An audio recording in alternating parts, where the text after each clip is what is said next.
Здравствуйте, дорогие друзья! Сегодня мы продолжаем знакомство с воспоминаниями генерал-майора ВАФ-НСС Курта Мейера. Не забывайте оценить видео, а также оставить свое мнение о данном материале. Ну, а мы начинаем. Балканы. Во время Первой мировой войны немцам пришлось несладко на юго-восточном фланге. Осенью 1916 года, в то самое время, когда мы приносили самые кровавые жертвы на западе на Соме, на востоке против русского юго-западного фронта генерала Брусилова и на юге под Изонцево союзные державы завершили окружение Германии в результате вступления в войну на их стороне Румынии. Почти 3 долгих года центральные державы сражались с армией союзников в труднопроходимых горах Македонии – Солоницкий фронт. Но только в сентябре 1918 года силам союзной коалиции французы, сербы и англичане под командованием генерала Франше де Спери удалось прорвать оборону немцев и болгар. С 29 дивизиями союзников он вышел к Дунаю, решив тем самым судьбу наших союзников. Болгарии, подписавшей перемирие 29 сентября 1918 года, Турции 30 сентября и Австро-Венгрии 3 ноября. Какую роль должны были сыграть Балканы в этой войне весной 1941 года, можно было только гадать. Ясно было то, что Уинстон Черчилль опять оказывал решающее влияние на британскую стратегию. Как раз он организовал высадку в Галиполи в 1915 году и затем в Салониках. Весной 1941 года Лондон держал в боеготовности экспедиционные войска в Средиземноморье и потом высадил их в Греции. В середине февраля министр иностранных дел Англии Иден и генерал Джон Дилл, начальник британского генерального штаба, находились в Афинах, чтобы обсудить размещение британских войск в Греции. В январе первые части германских регулярных войск вошли в Румынию. Эти солдаты, как говорилось, из учебных подразделений, нашли теплый прием у населения. В начале февраля мы тоже получили приказ на выступление. Никто не знал, куда приведет этот поход. Мы переправились через Рейн возле Страсбурга, а потом проследовали по изумительно красивым местностям Южной Германии в Богемию. Миновав Прагу, мы двинулись прямо на юг, и на следующее утро увидели очертания Будапешта. Продолжая путь через венгерские степи, наш поезд приблизился к румынской границе. Мы познакомились с трансильванскими немцами, в основном саксонцами, и с их прекрасной страной в районе венгерско-румынской границы, и были встречены с необычайным гостеприимством и радушием. В Брашове, Германштадте и многих других выдающихся городах и селениях в Карпатах, которые издавна были заселены немцами. Наши войска были расквартированы в районе Кемпелунг. Эта прежде тихая станция узкоколейной железной дороги совершенно преобразилась. Повсюду развернулась бурная деятельность. В самый первый час нашего марша по дороге со мной произошел случай, который имел отклик в будущем. Румынский подполковник, на чем свет стоит ругавший плохие дороги, попросил меня вытащить его застрявший небольшой автомобиль из грязи. В машине сидела женщина, очевидно испытывавшая сильные боли. Я быстро забыл об этом случае. Однако в 1943 году в Дюберец-Крапнице ко мне подошел румынский полковник и тепло меня поприветствовал. Он все время говорил своим товарищам, что я спаситель его жены и сына. Я довольно долго вспоминал, что он имел в виду. Румын рассказал, что когда автомобиль застрял, его жена была на пути в родильный дом и вот-вот должна была рожать. Они прибыли в роддом как раз вовремя, и жена родила сына. Мы, естественно, отпраздновали нашу встречу в Германии. После нескольких недель стоянки в Кемпелунге мы двинулись маршем на юг в Болгарию, по грязным дорогам с глубокими колеями. Гусеницы танков все глубже и глубже проваливались в грунт, и ремонтные колонны работали беспрерывно. Голые широкие пространства почти без возвышенностей и лесных участков виднелись по обе стороны дороги. Время от времени мы проезжали очередную бедную деревню, в которой кроме колодца и глубоко вросших в землю нескольких грязных хибар с несколькими открытыми всем ветрам окнами, ничего больше не было. Затем однажды утром мы увидели широкую землянисто-бурого цвета ленту медленно текущего Дуная. К югу от Дуная в туманной дымке проглядывались поднимающиеся ввысь горы Болгарии.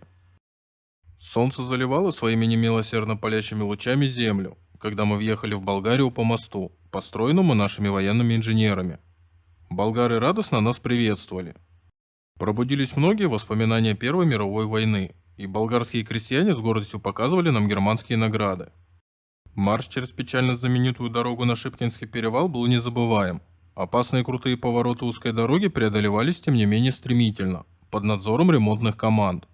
Когда на подъемах уже ничего не помогало, болгары одалживали своих тягловых быков. Длинные колонны неуклонно катились в южном направлении, мимо Софии в долины Струмицы. Была опасность разбиться об острые выступы скал на дороге. Водителям с трудом удавалось вписывать свои тяжелые машины на поворотах узких горных дорог, покрытых толстым слоем пыли. Эти дороги с их выбоинами, крутыми подъемами и спусками, поворотами, требовавшие от машины водителей максимум возможного, уже много дней не видели такого огромного количества транспорта. В долине Струмицы образовался 20-километровый затор, который стал особенно серьезной помехой для движения наших войск. Саперы и военные инженеры построили новую дорогу, все время ее выравнивая, взрывая скалы и возводя новые мосты. Опасность задержки выдвижения войск вскоре миновала. Колонны быстро пересекли долину и разошлись по нескольким долинам. Высокие горные хребты, скрытые каньоны и широкие долины эффективно скрывали огромные войсковые соединения. Большое количество горючего, боеприпасов и других запасов складировали у дорог. Марш сближения был завершен, штурмовые роты были готовы. Тем временем антигерманские круги, подстрекаемые англичанами, захватили власть в Белграде. Особую роль сыграли исконно прорусские настроения в Сербии. В ходе восстания в ночь с 26 на 27 марта было свергнуто прогерманское правительство, а принц-регент Павел вынужденно покинул страну. В результате ситуация на Балканах резко изменилась. Новое правительство отказалось от союза с Германией и 5 апреля 1941 года заключило договор о дружбе и ненападении с Советским Союзом. После переворота в Белграде Гитлер уже решил устранить югославскую угрозу нашему флангу. Помимо первой танковой группы генерала фон Клейста, действовавшей с территории Болгарии, и второй армии генерала фон Вейса, сосредоточившейся в бывшей Австрии, которые должны были прорваться к Белграду и занять север Югославии, 12-я армия под командованием генерал-фельдмаршала Листа, также из Болгарии, наносила удар на Югославию, на Скопье, и затем наступала в Грецию. 12-я армия имела в своем распоряжении 16 дивизий, плюс пехотный полк «Великая Германия» и нашу бригаду СС «Лейбштандарт». Гитлер приказал атаковать Югославию 6 апреля, вслед за заключением 5 апреля пакта о ненападении и дружбы между Советским Союзом и Югославией. Жаркий весенний день близился к концу. Жара в долине Струмицы была почти невыносимой. Из-за событий в Югославии мы выдвинули северную часть долины в Кюстендиле, который расположен в 20 километрах от болгаро-югославской границы. 9-я танковая дивизия уже достигла этого приграничного города и имела приказ идти на Скопье, и если возможно взять этот важный узловой город. Мы должны были следовать за 9-й танковой дивизией почти до самого Скопья, затем повернуть на юг и следовать греческой границе через Прилеп и Битолу. Мой усиленный батальон построился на площади передо мной. Темнота окутала нас, когда я сообщил своим товарищам важнейшие подробности нашей предстоящей операции. Они молча слушали, как я объяснял задачу нашего передового отряда и указывал на ожидаемые проблемы. Я также считал необходимым напомнить им о жестоких боях, которые вели наши отцы в Первую мировую войну в горах Македонии и при захвате Монастира, города, за который тогда было пролито море крови и который сейчас являлся одной из наших первых целей. Мы хотели взять его стремительно и внезапно. Когда я говорил об этом, то впервые ощутил безграничное доверие, которое связывало меня с моими солдатами. Я мог вести их в ад, и они пошли бы за мной. Ночь была сырая и теплая, говорили мало, и большинство солдат курили. Каждому хотелось побыть наедине со своими мыслями перед самой операцией. Серебристый месяц отбрасывал тусклый свет на солдат, которые, согнувшись, шли рядом со своими мотоциклами. Крутой горный склон горы зловеще уходил ввысь, открывшись перед нами, как только забрежил рассвет. Белая дорога змейкой, круто извиваясь, уходила по склону вверх, и мы знали, что нас ожидали огневые точки и зубы дракона на перевале Стичар. На этом сегодня все. Если понравилось видео, то поддержите его лайком, а канал подпиской. Всем пока, до новых встреч.